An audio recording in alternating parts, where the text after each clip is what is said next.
So as our non-biblical reading this morning, I am reading out of Jothrop, as Pat pointed out. She has many books, and they're all wonderful. This one's called The Cup of Our Life, a Guide for Spiritual Growth.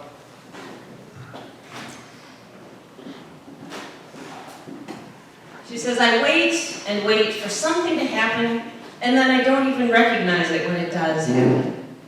Healing takes a lot of patience and much time. Like a deep wound in the body that heals from the inside out, so with our healing. We may not always readily see the steady healing occurring, but we need to believe that the mending is taking place. We may not be able to undo or fix the past, but we can be healed from what has wounded us. Today is a good day to remember that healing is a process, not a one-time event.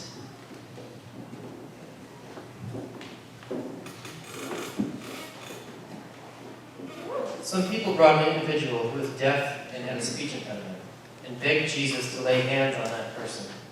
Jesus took the afflicted one aside, away from the crowd, put his fingers into the deaf ears, and spitting, touched the mute tongue with his saliva.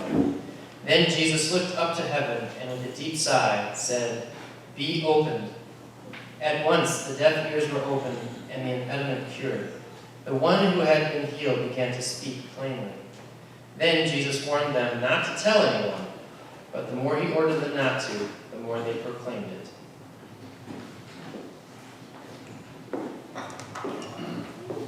Would you pray?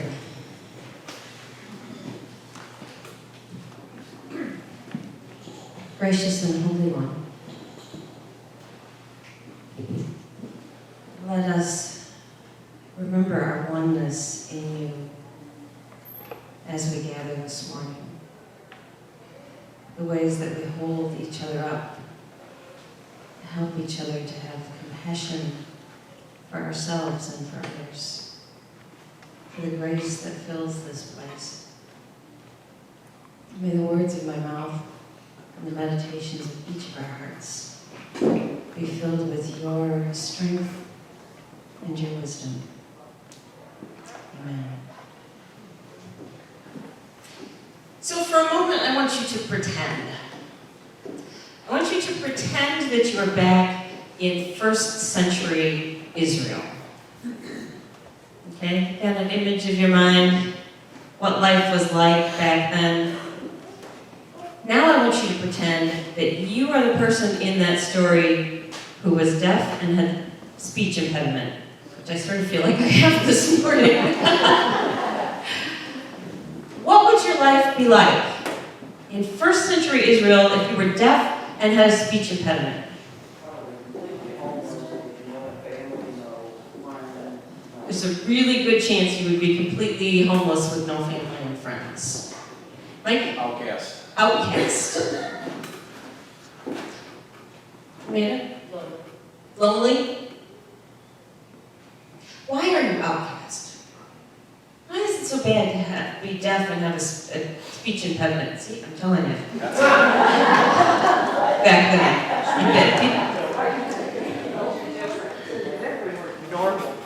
You were different? Okay. Theologically.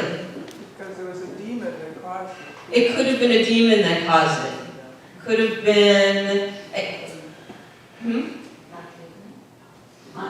Unclean. There was a sense in Jewish theology that maybe you were being punished for something that you had done, or if you were born with it, perhaps you were being punished for something your parents did or their parents did. Curse. You were cursed, right? And so you were worthless, you were unclean, you weren't allowed to worship with anyone else. You probably, if you were touched, then you made that person unclean, and then they couldn't go to worship. And so there was a huge stigma around people who were different, especially those who had some sort of physical impairment or disability. It would have been a really sad, lonely life to feel excluded and to just sort of watch the rest of the world go by. This person in this story, amazingly enough, has a few people who care enough about them that they take this person to Jesus and beg for him to be cured. And I'm going to use the word cured because I need a differentiation between being cured and being healed. And I'm going to say being cured is a physical, makes you whole physically, but being healed is something that happens inside. It's an emotional and a spiritual wholeness that comes about when we're healed. And so in this case, the person is cured. But that might also help spiritual and emotional healing, especially in that case. Because that person was outcast, was still, even if they had a loving group around them, they probably weren't being a productive member of society. They probably weren't ever going to marry, have children, be able to worship with everyone else. They still would have been excluded to an extent. And so suddenly this person is able to re-engage life at all different levels because of being cured. And now that inner healing can happen as they can participate in life to its fullest. New life happens as a result. Last week, I invited the folks who were here to participate in coloring our very professional banners. And so the kids took part, the adults took part, and I offered people the opportunity to write a few words to Sacred Journeys or put a word up there about what Sacred Journeys was about. Thank you all for those of you who got in touch with your inner child and colored with the children and had fun and played. But there was one note up here that really struck me. In the bottom corner it says, "Who would have thought? From tears, pain, and betrayal came joy, laughter, and love." From tears, pain, and betrayal came joy, laughter, and love. Sacred Journeys wasn't just born from a vision and from hope and from a sense of call. It was born out of tears and deep hurt and a feeling of exclusion and betrayal. And yet, over the course of years, there has been healing, emotional and spiritual healing that's happened. So that new life really has blossomed in this place, in my life, in other people's lives, perhaps in your life. Jesus is a model for wholeness. What wholeness looks like, and the deepest wholeness that we can achieve has nothing to do with our physical state. It has to do with an emotional and spiritual state. And that's what we attempt to address here, I guess, at Sacred Journeys, is to follow that model of wholeness that Jesus gave us for being whole inside, for healing the wounds that we cling to, or the hurts that have dug their way into our souls, to try and work on that kind of healing. And I think as I read that scripture, the words that jump out at me when it has to do with that kind of healing are the two words that Jesus said, "Be opened." I don't know anybody who has ever closed down and shut off that has had healing happen in their lives. If we experience brokenness, or pain, or betrayal, or some sort of really deep hurt, I get that we like to close it off and shut it down and push it way back in a deep closet in our basement and shut and lock the door and never look at it again. But we don't heal from that. Ignoring the past, or living in the past, and staying in that place doesn't allow for healing emotionally and spiritually. So what does it mean to be opened? I think there's at least 4 things. The first thing that to be opened means we actually have to acknowledge that there's something wrong. We have to acknowledge our own brokenness, our own hurt, whatever those things are that, it's those things that when you touch them, they still hurt. It could have happened 20 years ago when you were a kid, like when they took my glasses on the bus and called me 4 eyes and broke them. Okay, so like when I touch that, if I go, ouch, and that still hurts, or it triggers a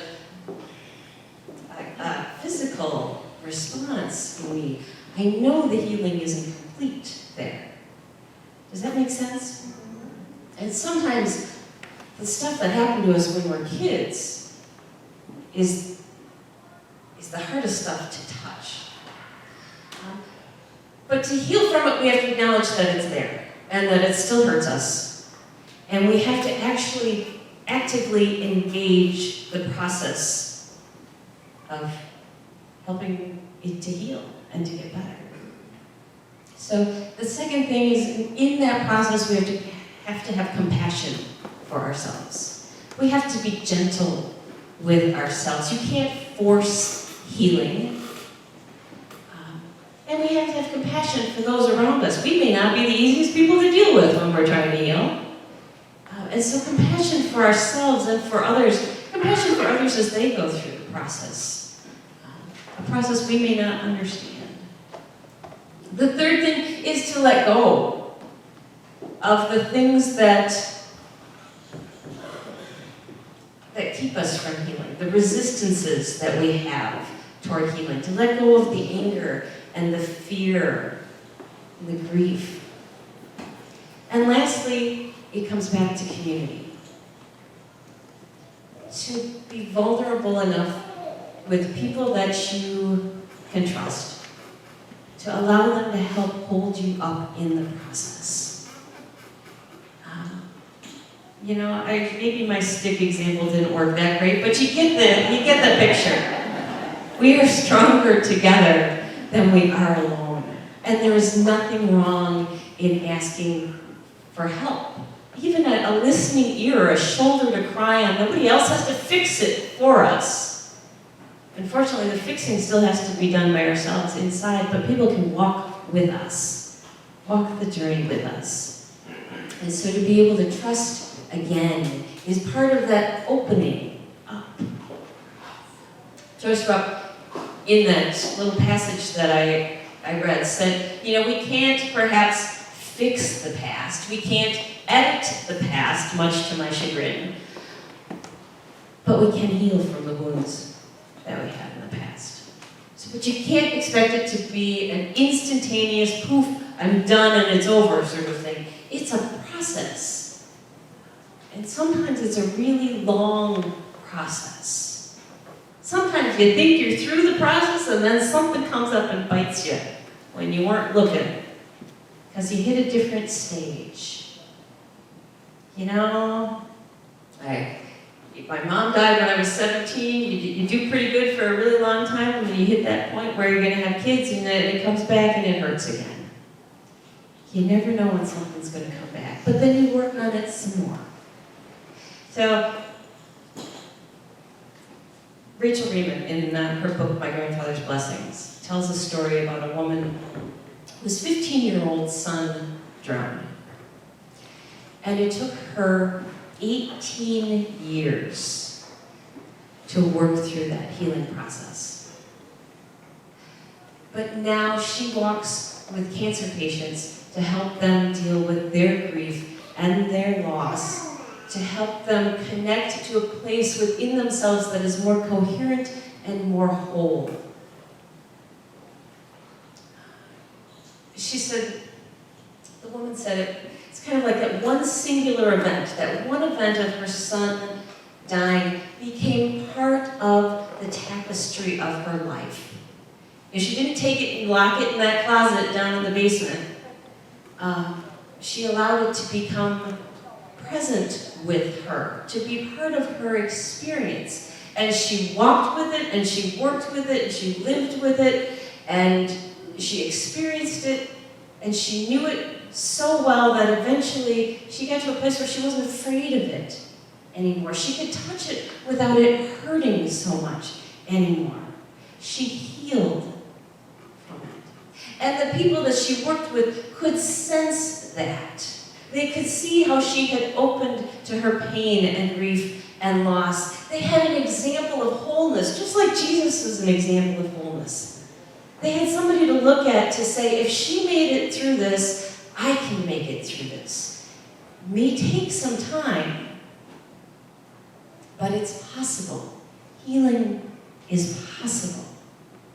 And so when we look at this woman, we recognize that she did those 4 things. She opened to acknowledge the pain and to work on it. She had compassion, gentleness for herself, which eventually led to compassion for others going through the same thing. She let go eventually of the anger and the grief and the pain. And she let other people in to walk with her, people that she trusted. And so it's beautiful. But I think one of the hardest parts is the letting go piece of the resistances that keep us from healing. I mean, why would we not want to heal?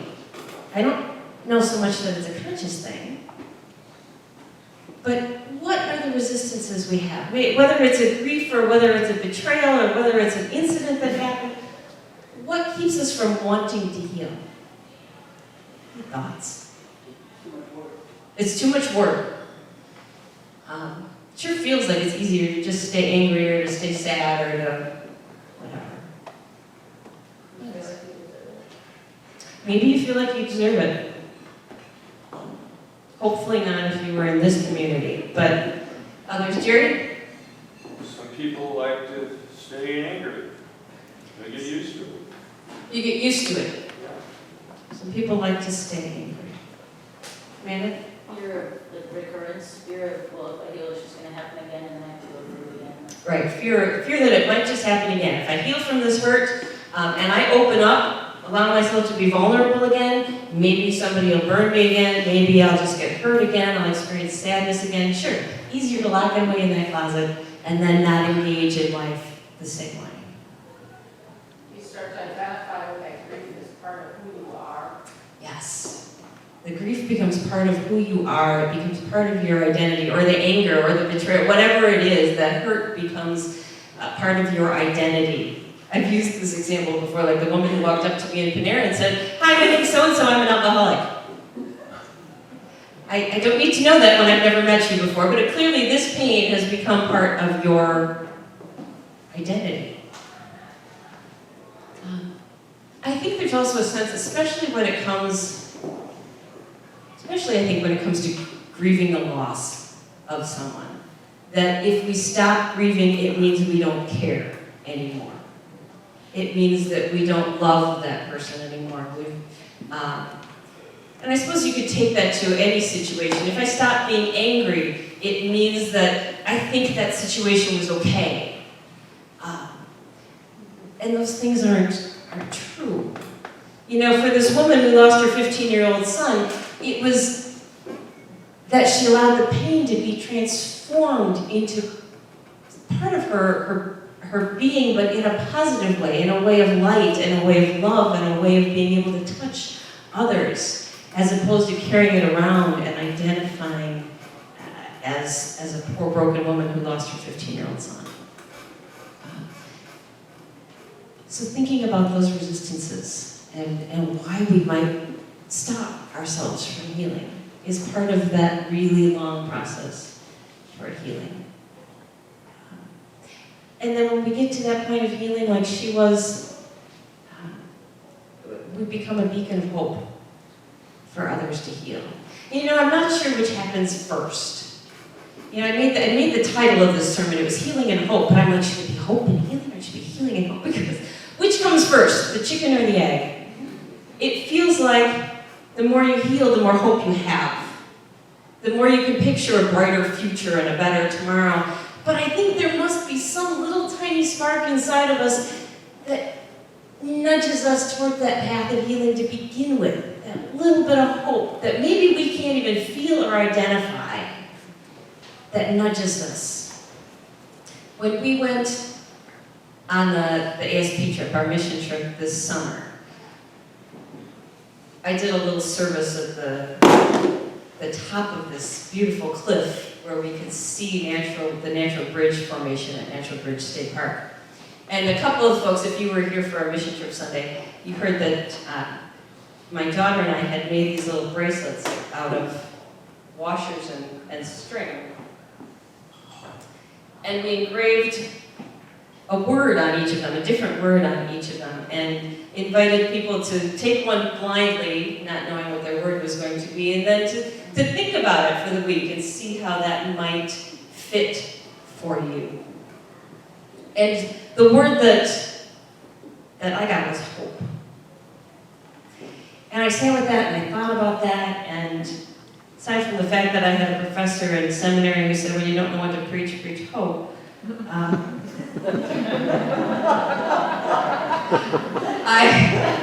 might be the only thing I remember from seminary, I don't know. I got to the end of the week and I'd been thinking about this, and it occurred to me as I was sitting with our group of volunteers on the last night of that trip that the last ASP trip I'd been on had been in 2010 with the last church I was at, and knew I was leaving. And when I was on that trip, I was so sad because I thought that was going to be my last ASP trip ever. And that I would never be able to take my daughter with me. I'd been able to take both my sons, and I thought, I'll never be able to take her. This is the last trip I will ever take. And here I sat with that washer of hope 8 years later and said, no, healing has happened in those 8 years, and hope never left me. I just couldn't see it for a little while.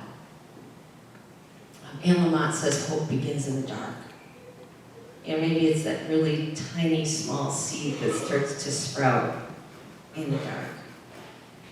Maybe it's as Emily Dickinson says, it's that thing with feathers that lights on your soul, that perches on your soul and sings without words and never stops. Just that light feather touch of something that is always there.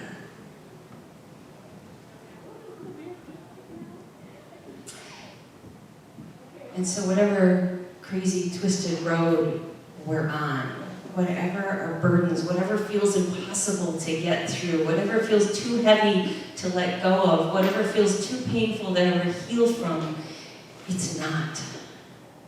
It is not the end of the day. There is always hope that starts in the dark. And healing is always possible. Amen.